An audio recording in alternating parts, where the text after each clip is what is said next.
Hello everyone, it's Vince saying it again, and welcome back to Random Pots or Critiques. It's been a while since I've done this, mostly from a lack of interest, but I thought, why not get back into it, if only because I legitimately do enjoy doing this, because I do occasionally stumble upon some legitimately decent stories.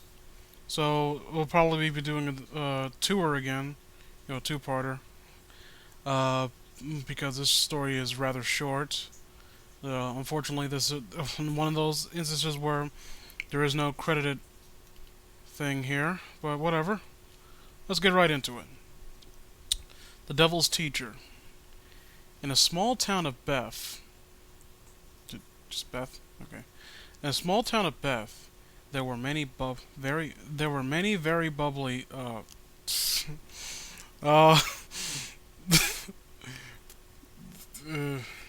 okay. The race has already just started, and the horse has already just stumbled out of the starting post and broken its neck. Okay, let's. Okay, be fair. There were many very bubbly, though slightly mischievous children. Although they all pulled various pranks on the other townspeople, they were well liked throughout the town, despite their popularity. Okay. Their parents were beginning to take note of their failing grades. That teacher is terrible, they complained to the preacher who owned the church that functioned as a schoolhouse. Look, I'm trying my hardest. I even put a word out for the position in New York City, and a woman by the name of Miss Nada is on her way, he replied. You would have to. I. This is going to be one of those days, isn't it? The parents were very eager for Mrs. Nada's arrival. When she finally stepped off the train, the entire town greeted her with baked goods and cards they had their children make. The entire town for one wow. This is like some podunk town, like off in the middle of bumblefuck nowhere. She was very well spoken and polite, and the parents had no doubt that she would make a very good teacher. Have you ever heard of that trope soft-spoken sadist? Excuse me. In no time, the children's grades had escalated to straight A's, and their demeanor had become more refined. At first, the town people were exuberant about their kids' new behavior. Eventually, they began to worry about their kids because even though they never pulled pranks, their actions became rather nefarious. They became extremely disrespectful to their parents and other townspeople, and a few townspeople suspected Miss Nada was responsible for the children's corrupt new personalities. Maybe they're just little shits. You ever consider that? The town's nefarious air do well. I think that's how you say it. I think that's how you spell it out. I've heard that spoken, but I've never seen it written, so I'm not gonna harp on it. Samuel made claims that Miss Nida, wait, it was Mrs. before, now it's it just whatever. Worshipped Satan and was driving kids to hell. Samuel strongly believed that there was something way off about Miss Nida. And even threatened to burn her alive like the like the witch she was, but no one paid mind to him because he was such a reclusive drunk. You know, ne'er do well is a term usually used for children. So is just like a little kid going around with a 5 o'clock shadow and a handful of like salted peanuts and his other handful of just bottles of booze. I don't know what the salted peanuts were about. The children were cruder and more aggressive when the winter ended. They began to get into fistfights and vandalizing town stores. The preacher began receiving more and more complaints from parents demanding Miss Nada Nada be fired. Oh my God! He vehemently argued that in time it would take him that the time it would in the time it would take him to find a replacement, the school year would be over, and they had no proof to their argument except superstition. No, it's is idiots. just idiot plots abound nowadays, isn't it? Seriously, I don't understand how you can just miss the boat on him. You know, the evil children being, children being corrupted and turned evil thing. Go watch fucking, what was it, Children of the Damned. Or read the book that it was based off of. Okay. March was drawing to a close when his wife burst to the office door to alert him that the schoolhouse was on fire. Come quick, she shouted. Samuel's done it. He's really done it. The schoolhouse was lit on fire, and the kids were in the class. The preacher immediately jumped from his desk. He leapt from his desk, sprinting to the schoolhouse as fast as his old tire legs would allow. His nostrils flared with smoke as he attempted to enter the building to save as many kids as he could. Just before he entered the building, though, his wife pulled him back and told him that he wouldn't be allowed to save them. Suddenly, a devious cackling emanated from the schoolhouse, followed by children laughing and singing hums backwards. Backwards, so terrifying. The malice-filled songs and laughter didn't end until the fire completely devoured the schoolhouse. The rescue workers to pick up the remains of the children, and Miss Nada heard the same cackling and hums, even though the school and its inhabitants were long deceased.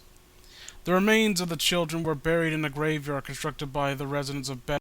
Nida's body was encased in a cement left to rot under the burnt down schoolhouse. Samuel was found stabbed to death in the middle of the forest 2 days after the incident. His corpse was months old.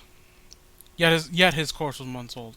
The only survivor, a boy of 10, revealed that Miss Knight had sung lullabies with sinister meanings to the kids and told them that no one can tell them what to do except her and Satan.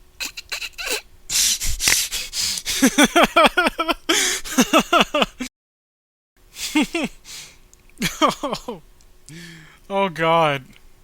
Immediately after, the survivor, who was sick the day of the fire, slit his wrist and wrote "Back to school" on the wall in blood.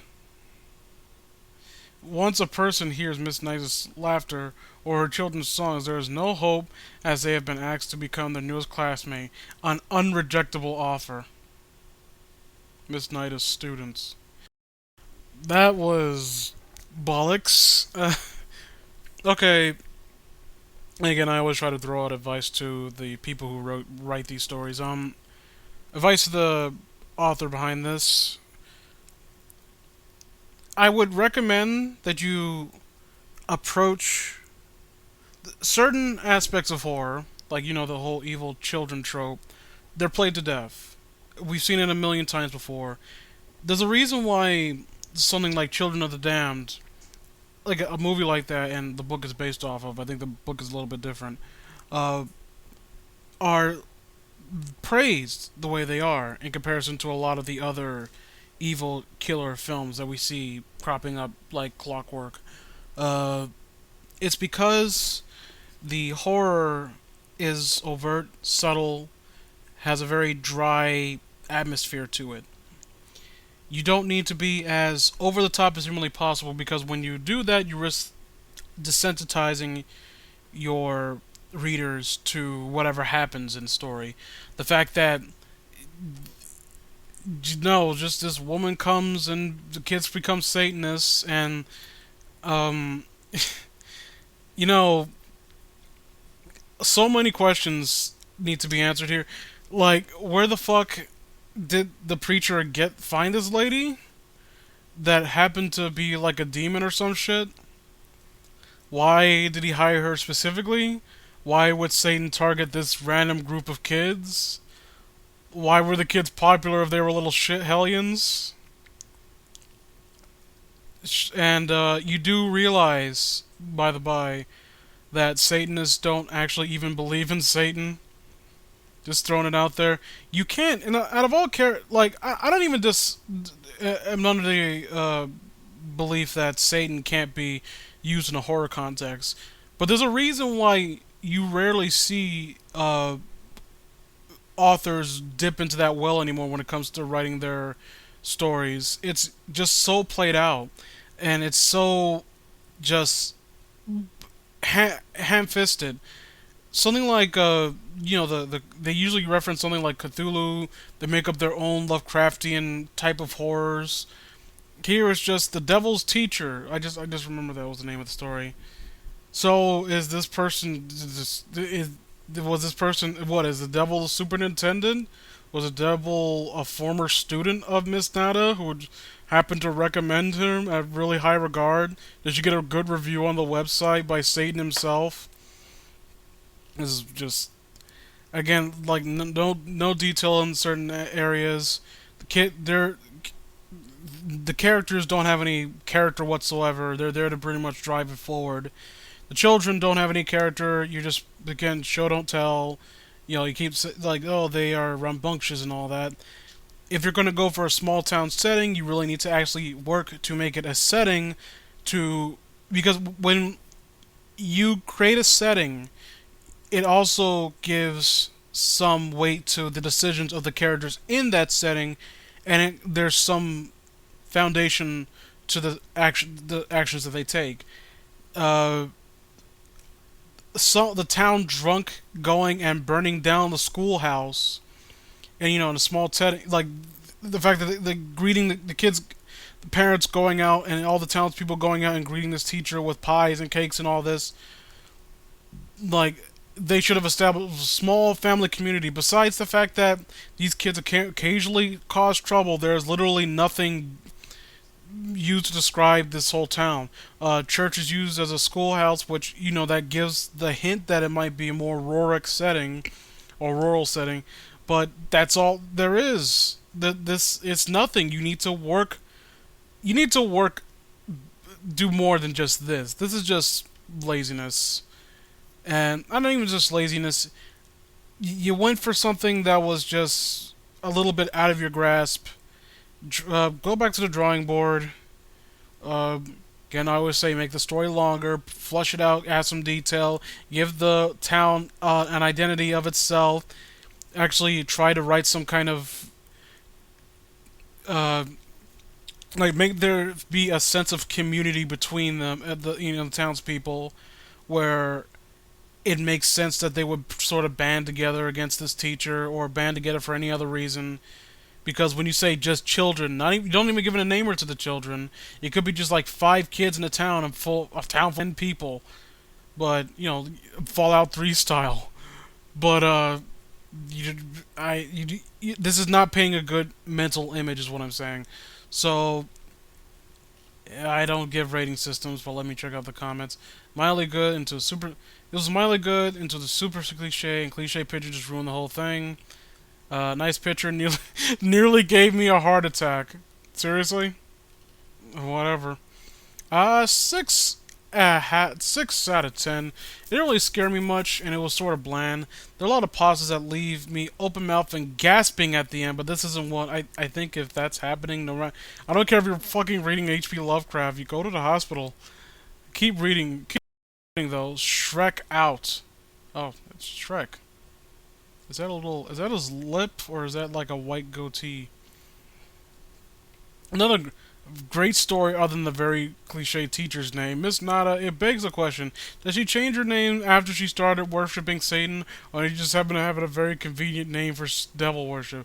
Other than that, this was a cool little pasta. Keep writing. It was good. It's 8 out of 10. So yeah, this was not depth. I disagree. I'm not putting myself a pedestal above these people, but I am clearly more intelligent and more well endowed than all of them. Oh fuck, no, I can't do this one. No. I mean, random pasta critique, the whole point of it was to actually do random pastas, but I can't do this one because it's this. Look at this. Look at this. Like, no shit, I might do an NES Godzilla as an aside, but I'm not doing this right here. No. This is about random pastas that people have not read before, and I've already mentioned before that I do actually like. I do like NES Godzilla. I think it peters out and becomes a bit too soap opera-ish at the end, but it's a well-made series. Whatever. Let's again click the random thing again. Ooh, this looks interesting. Let me see if there's a citation. No citation. Damn it. Put your names in here, people. Gosh. I feel there should be more to this. Short, thought-provoking. Okay. This'll be interesting. I mean, the shadow in the corner of your room. At night, at least one of... Okay, let me pause right now. Just take a sip of my coffee. It's like 3 in the morning, sorry. At night, at least one room in your house or apartment is dark. You turn the lights off. It's late. And electricity costs too much these days. I just noticed that the under caption is just shadows. It's kind of lame. But whatever. But being near the dark room makes you feel uneasy. You feel unsafe. Like you need to get away from it quickly. And you have a right to feel that way. Darkness is a breeding ground for real-life nightmares, invisible to the naked eye until it's too late. Anything bad, evil, or terrifying you have never thought of will mold itself out in the black stillness, silently. Every tap, squeak, creak, whistle, and rattle is caused by them. It's a running tap. It's an old pipe. The house is old. Of course, the floorboards make noises every once in a while. The human brain likes to make up excuses, to hide the fact that you're afraid, to try and calm you down so that you can survive. Now you're probably thinking that daybreak gives you safety, and that the sunshine blankets you in warm protection. And to an extent you're correct. But there is a little bit of darkness inside every one of us, and darkness attracts others. It follows you around every waking moment. Every time you think you're safe, it's right in front of your eyes, or just hiding behind you. It's your shadow. Well, that was okay. It wasn't particularly spooky. I don't know. I heard a story. I can't remember where. It was another story that was had a similar kind of theme to this, where shadows having some kind of sentience. As under theory, where it was told. It was a story that was told from the perspective of your shadow, who basically hates you and has grown resentful of you. And I think that was more set home more for me than this. Well written for the most part. I would say that the problem with this story is that, again, not really quite fleshed out as it could be. Like one of the comments below here basically was saying that what was it? I feel like there should be more to this, and I do agree. Thank you, Fluttershy. Thank you.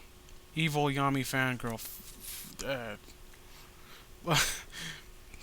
Yeah, I feel like there should be a little bit more to this. I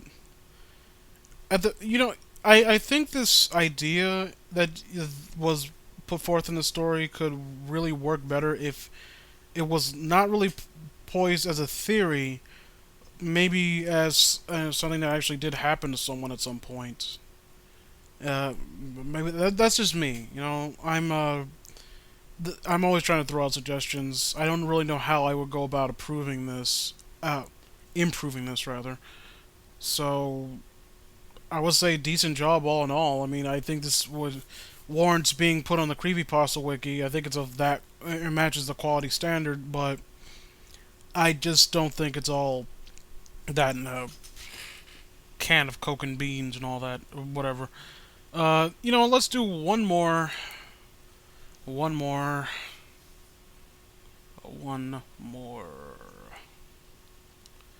Because this video is going to be a lot shorter, and I'm not in the mood to have it peter out. That's a good thing I'm getting all these short ones. Except for NES Godzilla. Oh, wait, let me... Again, citation. Not citation, credited. Nope. Damn it. There's 5 comments. There's a theme of just 5 comments on every single thing. Try to forget. Have you ever tried to forget something, and no matter how hard you try, it's just no use? If I were you, I would stop trying. There's a reason for this. It is for your own safety. A decade ago, there was an experiment. It started out small, a few scientist friends working together to try and unravel the mysteries of the human brain. One thing that struck them was memory. Why was it that some things were easier to remember? Why are some memories locked away so tight that you can't remember no matter how hard you try? Well, after months of painstaking research, they found some answers. Their studies, fortunately, never made it to the public. They discovered a way to completely remove memories from someone's mind. The idea was that if you remove all the excess memories, you could get to the memory you wanted to remember, since no other memories were interfering. The removed memories were stored as data to be reinstated into your mind afterwards. After months of penetration, finding a willing volunteer, and perfecting the operations, the experiment was ready to be performed. The volunteer was a man, but I could gain no other information. The date was set, an event which the man remembered occurring but could not bring to surface. Dropping him into complex machinery, they removed all his memories except for that date. Everything was fine up to that point. He came back silent at first, looking around confused. He seemed normal enough, with little loss. After about 15 minutes, he began screaming. He tossed over the machine beside him, startling the scientists. He began screaming, "I remember them! I remember!" He fell to his knees, clawing at his face until he began to bleed, still shouting incomprehensibly. Eventually, the scientists got in and sedated him. They put him back and attempted to understand what happened. Perhaps they had damaged his brain? They looked at his brainwave sequence to determine whether this was true.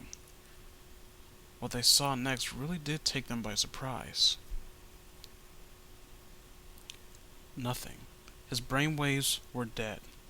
Absolutely no activity whatsoever, yet the man was still breathing heavily and murmuring in his sleep. They checked his heart rate. Nothing. They went over with a stethoscope. No beating, none. They checked the machinery, but they couldn't find a single flaw. A little freaked out, they decided to retire for the day and come back tomorrow. They left the cameras on, recording every movement in that laboratory. A journal found in the abandoned laboratory days later. Let's see if I scratch my eye. A journal found in the abandoned laboratory days later. In a journal, one of the scientists had written that night, "I cannot sleep. I don't know why exactly, but I have a feeling of immense disturbance. Perhaps it was today's events. Something about the way that man screamed was more than insanity, more than delirium brought on by drugs or anything. It was real, genuine fear of the deepest and most instinctive kind. Something is wrong. Something is deeply wrong with what happened. But what I but what it is, I believe. But what it is, I believe, is one of those things that most likely left unconceived." I don't understand what that last bit meant. The next day, the scientists returned to see how the man was doing. He was gone. He vanished, nowhere to be seen. The scientists checked the cameras, but after footage of the man sleeping for about 3 hours went static. Okay. Rewinding and slowing down, they could see a faint stir in the man. A shadow seemed to flicker on the wall right before the static ensued. They decided to open the chamber and investigate the room. Upon entry, many of the doctors fainted immediately. A few threw up and collapsed on the ground in a fever.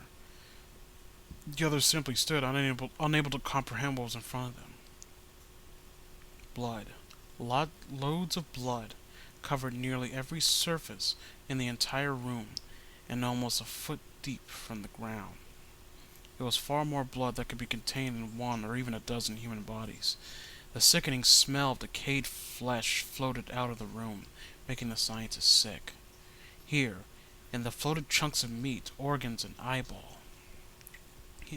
Here and there, the only part of the room left blank was a small patch of the far wall, where the blood left a blank spot, forming the words, "Do not remember, try to forget." Immediately, the project was shut down.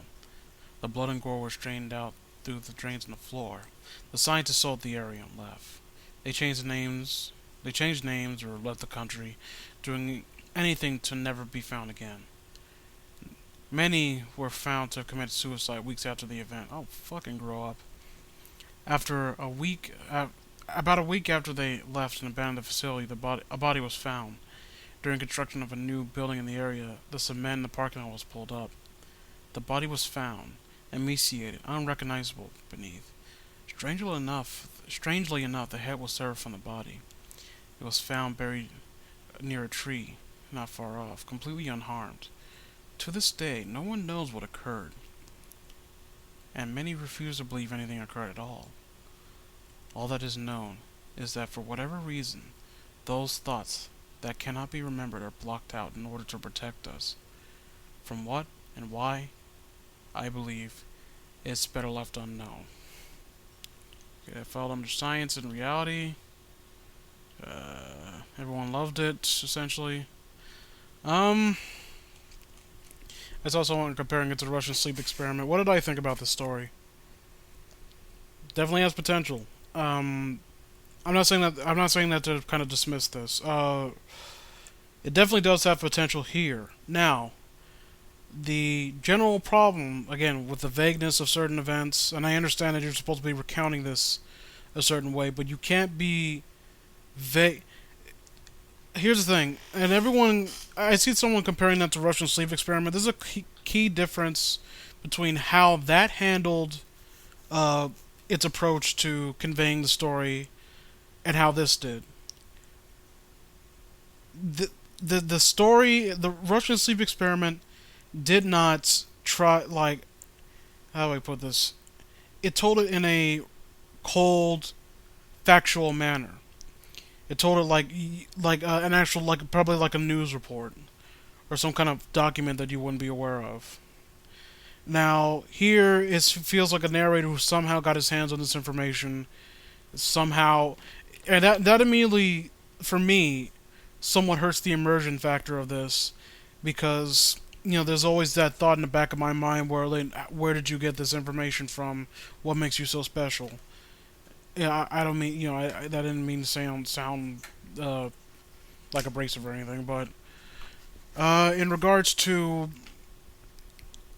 what I felt should have been better, like, there's blood in it, blood, supernatural. Now, if I don't know, I would find something interesting if you, because it's under science, pasta, and reality. I think you could. This is one of the few times where have some kind of plot twist where it kind of hints towards what it is that happened, because it's just ambiguous. There's like a lot of blood and gore and parts of the body and all that. Now, with the shadow on the camera, it's like the body was originally gone. I think what might have worked better, and this is just me throwing a shot out in the dark, have some kind of twist be that the man, once you remember something, like a very specific thing that's kind of tapped into our memory, whether we know it or not, we get taken away by some ethereal force, ethereal force that just either we know too much or we need to have our brains cleansed, or something interesting like that, like you tap into your memories and remember something that is a part of human nature, like some kind of like maybe the origin of man, and then an ethereal being of some kind at the middle of the night, when the cameras aren't recording, snatches the person away and violently scrubs their brain clean, and they reappear as like maybe like a husk or vegetable of a person, or not even just that, like they come, their hair's gone, and they have like an incision in their brain where the memory, like a chunk of their brain might be missing, like a small piece of it. Just something like that, like I would say SCP level, because bear in mind, when you have a science creepypasta or a science horror story, you're allowed to really branch out into weird segments like that. There's science fiction and science fantasy. This could be a weird version of science fantasy. They do this experiment on this unknown person. They find he disappears. They investigate it, and they found that he was back at home, missing that piece of his memory, and he doesn't even remember where those people came from. A scientist tries it on himself, having some method of recording it on his person, and we get a few glimpses, maybe like a fleeting description of this entity that snatches this person away. The scientist away, like some kind of like it had body cloaked in shadows, and I was laying on a table, and I heard the wearing of a buzzsaw and all these power tools. Like there was a story I remember. I can't remember what it was called. I think it was called Growth Spurt. I can't remember who wrote it though. It was like a bit from a collection of short stories by famous horror authors, and it was a story about this kid who was always feeling bad about his height deficiency, and his friend who was constantly got growth spurts over and over again. And one day, his friend out of nowhere just loses his fucking mind, and he visits him in the hospital. The narrator, and his friend is describing how awful growth spurts are because he keeps getting them.